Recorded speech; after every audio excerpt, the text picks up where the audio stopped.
Hey, it is Rachel, and as I'm recording this, we are a week out from Thanksgiving. And I know for many families, Thanksgiving is a time of joy and fun and connection, while for other families, there may be a little bit less happiness, and there may be just a few things that you're stressed about or worried about or afraid are going to happen based on what has happened in the past. So I want to give you a quick tip for how to hopefully reduce a little bit of the stress around Thanksgiving and even the holiday time in general.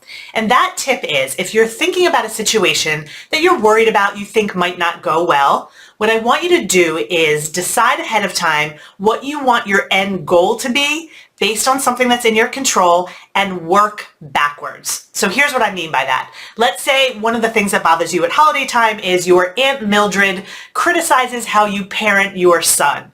So you recognize that when she criticizes you, you feel bad.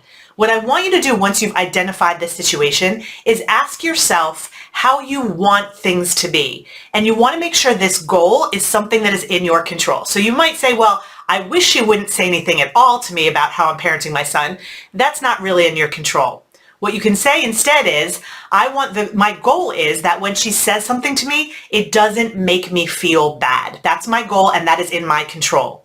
Then you want to work backwards from that goal and think about what action do you need to take to meet that goal. So your action might be something like, well, what I'm going to do is I'm going to decide how I'm going to respond to Aunt Mildred, and if I respond that way, I'm going to feel good about the situation. I'm changing my measure of success.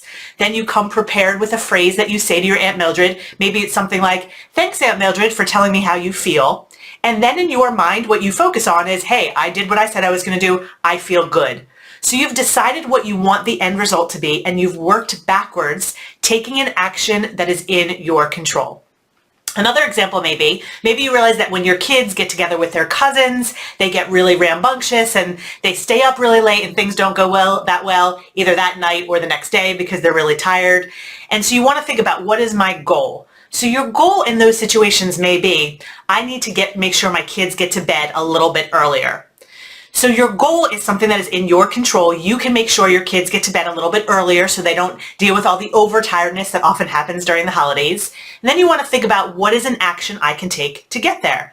What you may do is, when you walk into the event, let everyone know that you're going to leave at a certain time. You're going to leave at 9 o'clock because the kids have to go to bed. You can even prepare what you're going to do when everyone says, oh, come on, we don't see you that often. Just stay a little bit later. Decide how you're going to handle that as well. So you've decided the action it would take for you to meet the goal that is in your control. So identify a situation, identify that goal in your control, and then the action you would take to get there.